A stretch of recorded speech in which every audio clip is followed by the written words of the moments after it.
Welcome to the Soul Surgery Podcast. My name is Nikki Clinch, and I am your host.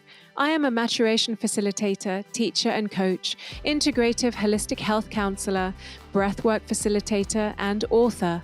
I am the founder of the Academy of Maturation Coaching, the Alchemy of Being, where I train as many people as I can to become powerful spaces for human beings to come home to their authentic truth. Maturation is a powerful evolutionary process of dissolving trauma, breaking free of stuck patterns, and growing and healing at the taproot. Growing out of who we thought we were from the stories led by our past conditioning in order to grow and evolve into who we were born to be. In this podcast, I will be sharing many different things with you, opening up the doorways to my coaching sessions where you can witness with your own eyes how trauma contaminates our reality and how we can dissolve it, heal it at the root, and rewrite the story of our lives, reclaiming our power and reminding each one of us that who we are is wholeness. I will be interviewing some of the world's most prominent teachers in spirituality, healing, transformation, and human evolvement, and sharing with you my own teachings and learnings along the way. And above all, sharing with you my heart. The purpose of this podcast is to remind each one of you who you really are, to open up the doorway to a new possibility, to a new paradigm, to healing, health, transformation, and our evolvement as individuals and a species. So I hope you enjoy today's episode. One thing that you can do for me, if you find this podcast useful and if you love it, please do subscribe. And if you feel called to, leave a review, because reviews really matter. They help to spread the word and help to spread this podcast to as many people as we can. And lastly, if you have any big aha moments, any shifts, any insights in any of these episodes, please do share it with me. Share with me which episode it was, where in the episode it happened, and how it has impacted you and your life. So without further ado, let's get going. I hope you enjoy today's episode on the Soul Surgery Podcast. Hello, everyone, and welcome to this week's episode of Soul Surgery. My name is Nikki Clinch, and I am your host. So today I wanted to talk about a topic that I think is going to serve everybody. That's a big statement to say, but I think it's a worthwhile assumption to make, or assertion to make, because I can't imagine anyone not needing this or benefiting from this in some form. And it's going to begin with a question that I asked myself a long, long time ago. So when I first came out of restudying, when I first came out of restudying, retraining, and I started working with people and I started having one-to-one clients, I saw this consistent pattern happening, which really baffled me. That why would people who know that if they were to implement these changes and they were to implement these recommendations, knowing it would create healing, knowing it will create transformation, knowing it will give them the very thing that they came to achieve or to receive, that they want, why is it that some people don't do it anyway? I mean, it may seem like a really simple question, but it's almost so simple that we miss it. You know, why is it that some people will take recommendations and implement them into their lives, integrate them into their lives, and allow change and transformation to occur? And why do some people not? What distinguishes between these two kinds of people? And this was a really valuable question that I started asking myself a long time ago. I mean, there are so many layers to the answers to this question. It's not a black and white answer. It's not a yes or no. It's not a good or bad. But when you really allow yourself to dive into the inquiry of it, I started to discover that there was one consistent thread that ran through both. There were many, many details that were different. Some people had certain kinds of trauma that led them to procrastinate, sabotage. Some people had stories where they just were attached and identified to knowing themselves in the world as the ones that don't achieve, don't receive, don't aren't worthy. Good things don't happen to me. Yes, to all that. But the ones who were able to shift also had those similar stories, but were able to move through the process enough to allow transformation to occur. So I started to notice that there was a one consistent thread that ran through both the people who did what that were able to create change and transformation, and the consistent thread that ran through the people who couldn't. And that's the topic of this episode that I wanted to speak about.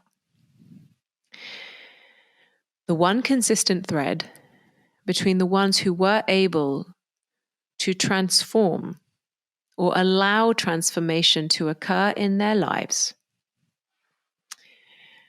was that when things got uncomfortable, difficult, feelings were painful that had to be felt, which is 100% of the time if you want to change habits, heal habits, change patterns, break cycles, and allow transformation in yourself and your life. It's 100% guaranteed. That's a major statistic. It's 100% guaranteed. It's a major percentage, not statistic. It's 100% guaranteed that you will have to experience something uncomfortable. You will have to feel uncomfortable feelings. You will have to face uncomfortable parts of yourself. You will have to look at things that you do not want to see, that you've spent your whole life not wanting to see. You will have to feel and face the very things that you have been resisting and suppressing and running from and hiding from your whole life up until the point that you are ready to shift. It's 100% guaranteed.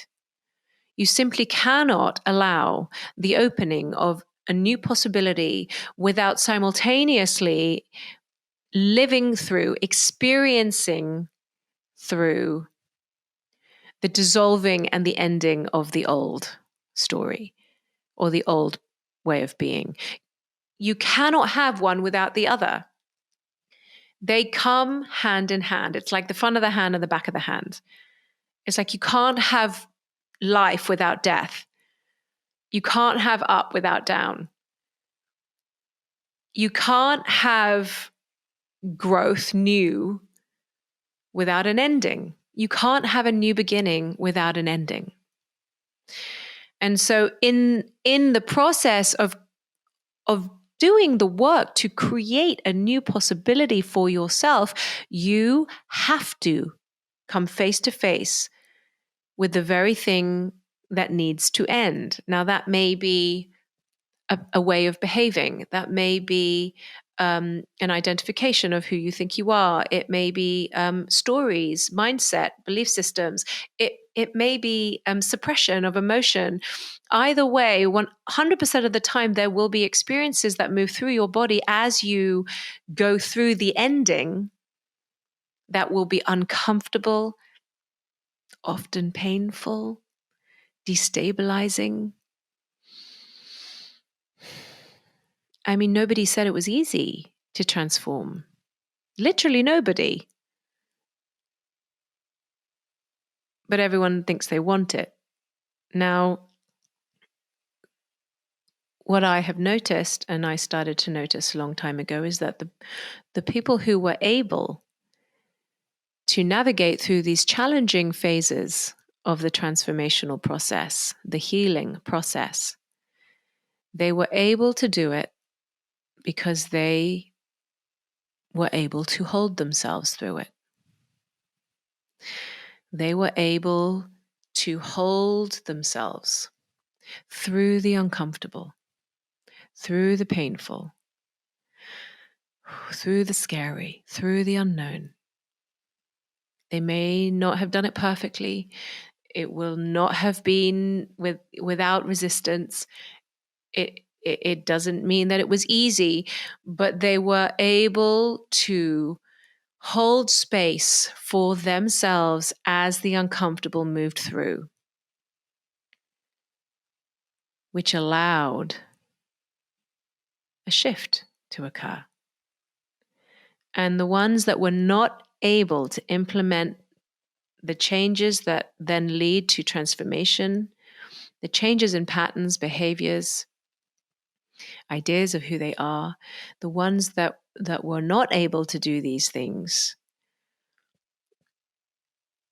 were not able to navigate themselves through the painful and the uncomfortable. In fact, there was a massive resistance. There's often a massive resistance to even getting close. And so the real topic of this episode is what that one thing that if we were really willing to show up for, to own, to be accountable for, to be responsible for, if we were really willing 100% to do this thing, well, I personally feel that we become capable of doing anything. Literally anything. If you are willing to do this one thing 100%, then the doorways to what becomes possible for your life is limitless. So let's talk about what that one thing is. Hold yourself to show up for yourself like the mother that you have always longed for. To hold yourself so sacredly, so solidly, so unconditionally through the ups and the downs, the thick and the thin, through the feelings that move through you that feel so painful and so excruciating. But even though it is painful and excruciating, you are there as the mother that you always longed for and needed, holding space, saying to yourself through your energy, through your words, through your thoughts, through your actions, through your field, it's okay, baby. You're going to be okay. You'll get through this. I love you. You can do this. It's safe for you to feel, to say all the things that we always longed for, that mother that we longed for to say to us.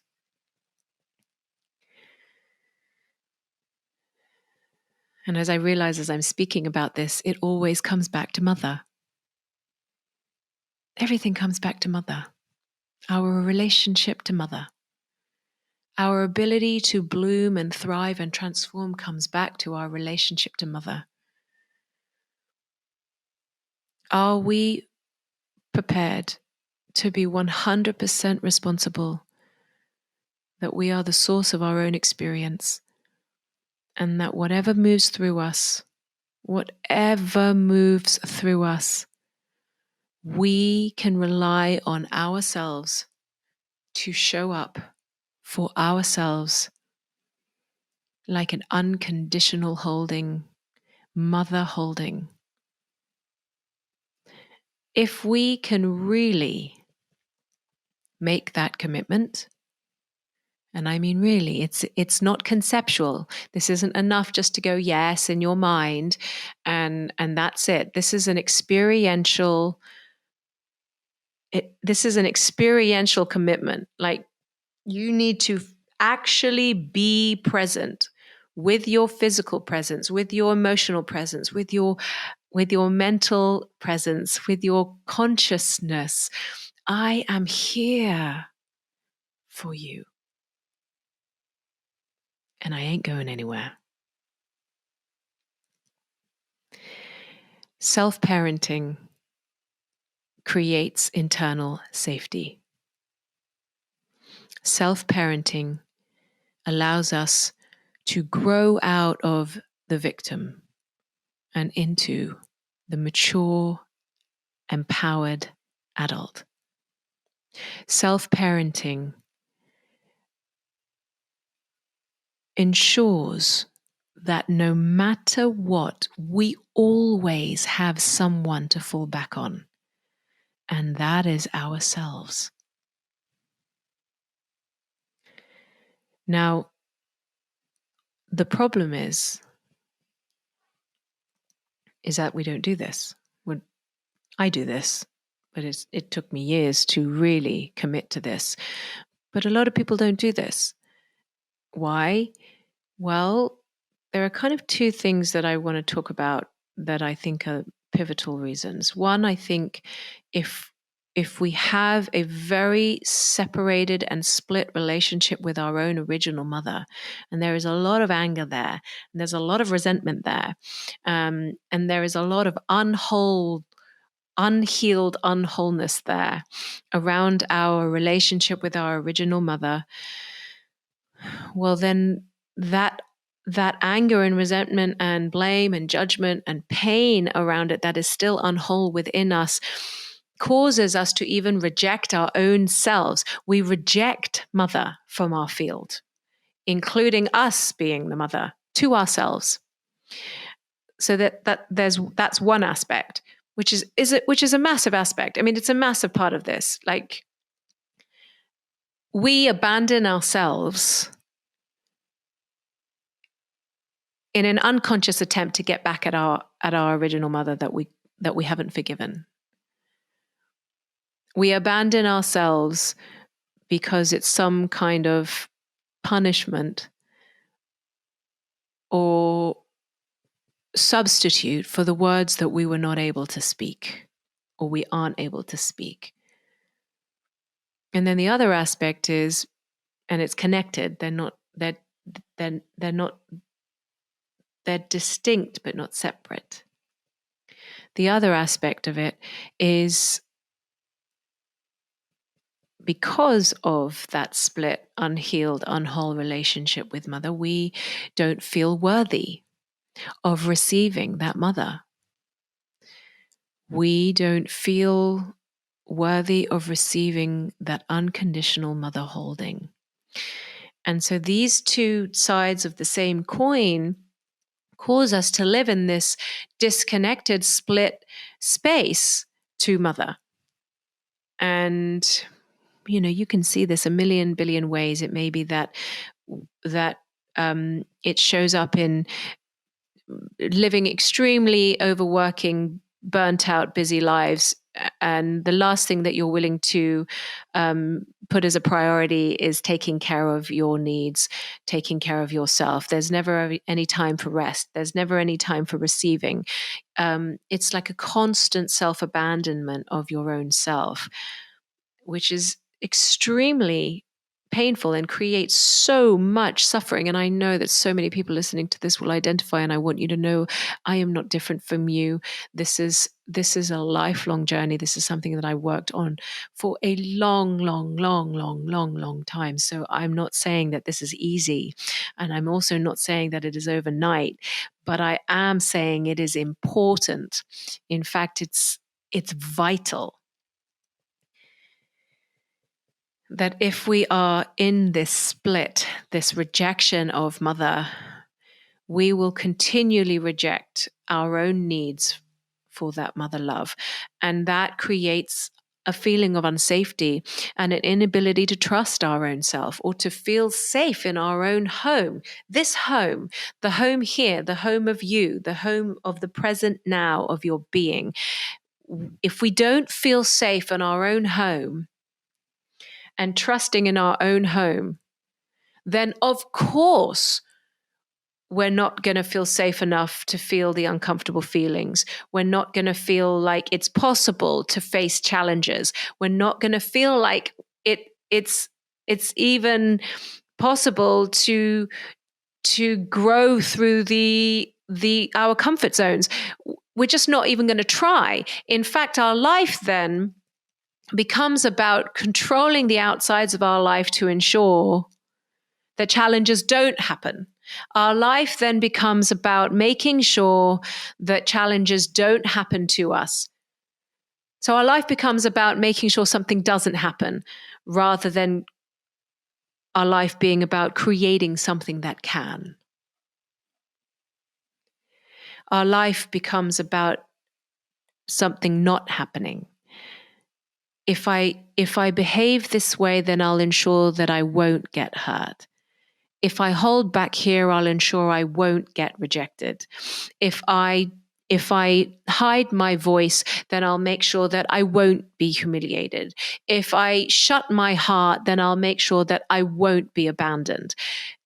Do you see? Our life becomes about something that we don't want to happen, rather than being about creating the space for something to happen, to grow, to birth.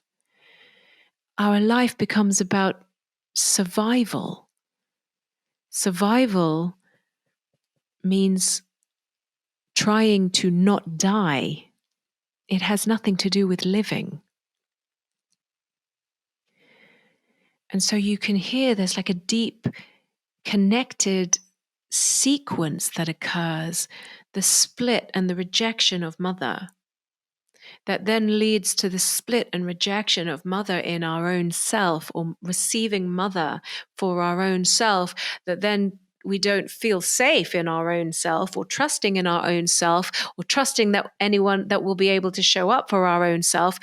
And so why on earth would we try to grow out of our comfort zone, or to let go of habits that have been trying to protect us, or repeated patterns that, even though we know they hurt us, letting it go would just be too scary and painful, and we don't trust ourselves enough, so forget it. I would rather stay here hidden, suppressing my voice. I would rather stay here hurting myself with food. I would rather stay here than to face the unknown of what is on the other side of letting these things go. Why? Because we don't trust that something or someone will be there to hold us through unconditionally. And the problem is, we may then want or expect someone else to be that unconditional space, maybe our partners, our boyfriends, girlfriends, best friends, coaches, therapists, and relying 100% on another human being to be that unconditional holding space for you is almost like a setup, because human beings are just human beings. They're imperfect. Human beings are imperfect. And really, the one that is going to be consistently with you for the rest of your days, guaranteed, is you. That is the only guarantee. You are the only guarantee. You will be the only one there with you, guaranteed, right up to the end. Doesn't mean you'll be the only one there and you'll be alone. That's not true. Hopefully you'll be surrounded by lots of people that love you very much. But the consistent guarantee is that you will be the one there right to the end. And so, it kind of needs to come from you. when we live our lives about something not happening, making sure that something won't happen, our whole life is based on blocking, escaping, running, resisting, suppressing, hiding, limiting, controlling. You can feel it's like what can grow from there? What could possibly thrive from there? That's not aliveness. That's not living. That's just getting by. So I told this story in my book. It's not my story. I borrow this story from my teacher, David. And if you want to hear David speak, there's a podcast episode that he and I did together called Living Beyond Story. I highly recommend you go listen. Um, he used to lead maturation programs in high security prisons. And he was leading a program at Jacksonville High Security Prison in North America. And he arrived in the prison and he was walking through the cell blocks, and it was literally like you see in the movies, like 2 floors, one on top of the other, just blocks, cell block, cell block, cell block, cell block, just like we see in the movies. It was a pretty horrible place, he was saying, really hardcore. And as he was walking through the cell blocks towards the workshop room, he caught sight of this one cell. And it really caught his attention. And he looked inside the cell, and every single wall, including the ceiling, was covered in forest wallpaper. You know, that wallpaper that's like that beautiful green, abundant forest. Well, every single wall was covered in this forest wallpaper. And he was like, wow, that's quite something. It was really quite something, quite beautiful.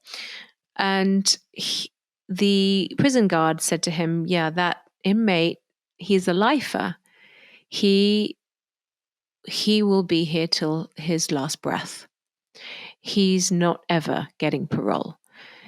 That inmate is guaranteed to be in that cell for the rest of his life without any chance of getting out. And David heard this piece of information and carried on walking towards the workshop room. And as he was walking, he realized, that inmate is trying to make things better. He's trying to make the most of it. But he's not free. And I tell that story because when we are living in this survival state of making sure that things don't happen, the escaping, resisting, hiding, suppressing, controlling. If I behave this way, then I won't be. If I don't speak my truth, then I will prevent myself from being humiliated. We micromanage and control ourselves a million billion different ways and control our lives in the service of something, making sure that something won't happen to us. And when we live from there,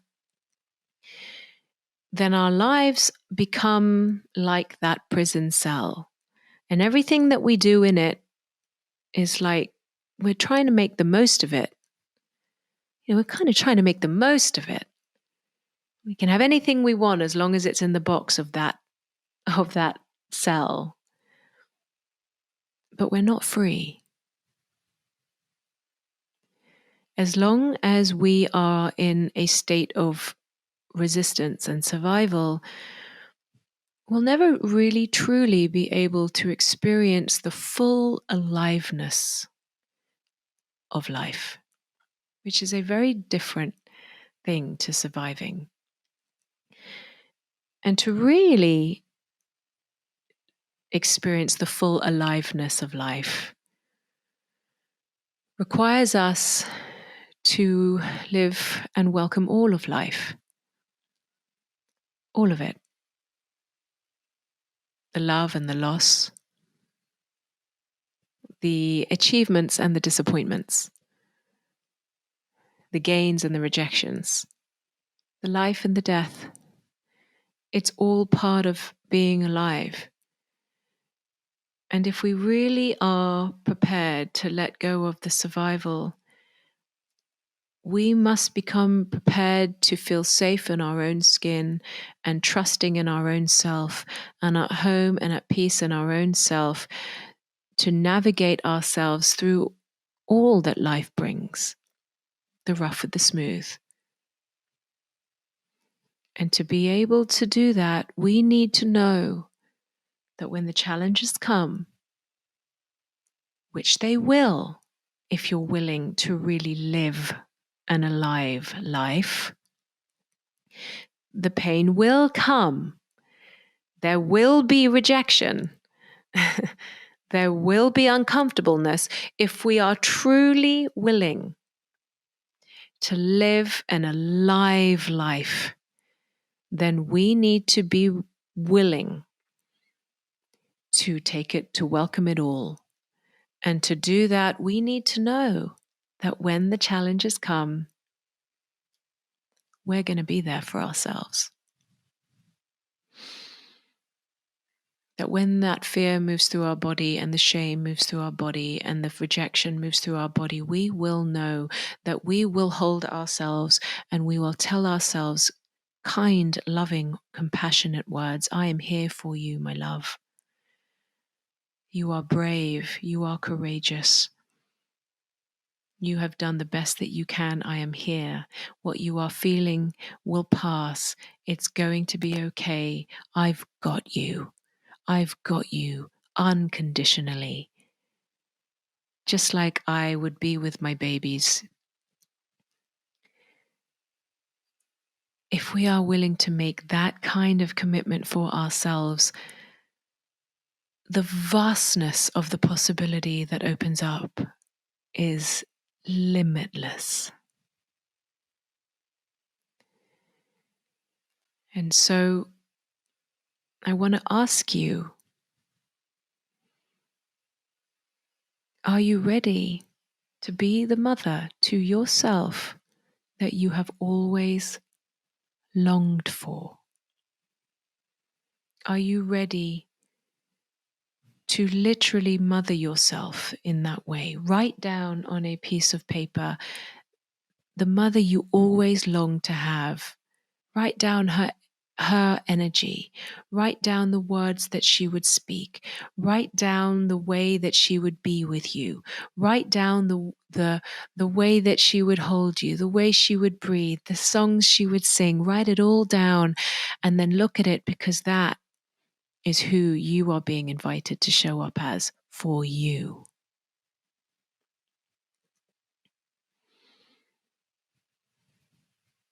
And that is the invitation. And it can start with one small step. It begins with just a yes, without knowing how, and stepping into it one moment at a time, learning, practicing, committing, making mistakes, until eventually you build trust in your ability to show up this way. So I hope that you have found this helpful. You are absolutely deserving of the love and the care and the nourishment that you long for. Every single one of us has a mother in us, men and women. Every single one of us has a mother in us.